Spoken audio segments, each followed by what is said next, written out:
9ని 3ని LCM చేయాలి. ఎందుకు LCM చేయాలి? డినామినేటర్లో మనకు ఒకటే సేమ్ నంబర్ ఉండాలి. 3 టేబుల్లో 2 నంబర్స్ కూడా వస్తాయి కాబట్టి మనం 3 టేబుల్నే చూస్ చేసుకొని 3 టేబుల్తో ఇక్కడ ఎల్సిఎం చేస్తున్నాం. 3 3s are 9, 3 1s are 3. Next multiply చేస్తే 3 into 3 into 1. Answer is 9. Next LCM 9 వచ్చింది.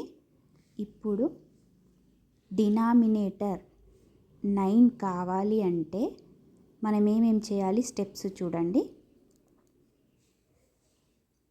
First 7/9 plus 1/3.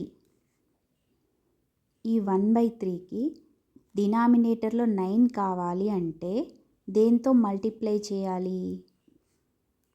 ఇక్కడ డినామినేటర్లో 3ని 3తోని మల్టిప్లై చేస్తే అప్పుడు మనకు 9 వస్తుంది. ఆ మల్టిప్లై ఏ విధంగా చేయాలి? డైరెక్ట్ కింద అంటే హారంలో డినామినేటర్లో డైరెక్ట్ 3తోని చేయకూడదు. న్యూమరేటర్లో డినామినేటర్లో సేమ్ ఒకటే నంబర్తోని చేయాలి. అంటే 1 రావాలి. 1 = 3/3 అప్పుడు చేస్తేనే మనకు కరెక్ట్ వాల్యూ ఉంటుంది. 1 = 3/3 తీసుకుంటున్నాం. 1 = 3/3 తీసుకుంటే క్వశ్చన్ చేంజ్ కాదు.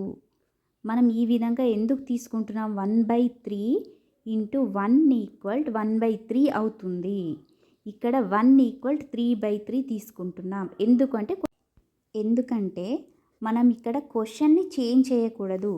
క్వశ్చన్కి ఈక్వల్గా అయ్యే విధంగా మనం స్టెప్స్ చేయాలి. ఇక్కడ 1తోని ఏది కూడా మల్టిప్లై చేసినా సేమ్ అదే నెంబర్ వస్తుంది. ఆ 1 ఎలా అవుతుంది అనేదే మనం ఆలోచించాలి. 1 = 3/3తోని మల్టిప్లై చేస్తే అప్పుడు మన క్వశ్చన్ చేంజ్ అవ్వదు. కాబట్టి అప్పుడు ఆన్సర్ ఈజీగా చేయగలుగుతాం. మిస్టేక్స్ అవ్వకుండా ఉంటాయి. 9 కామన్ తీయాలి. డినామినేటర్లో 7 + 3 డైరెక్ట్గా అడిషన్ చేసుకోవచ్చు. 10/9. ఇప్పుడు ఇక్కడ డివిజన్ చేయాలి.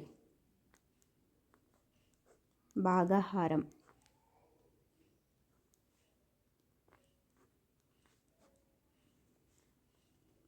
ఆన్సర్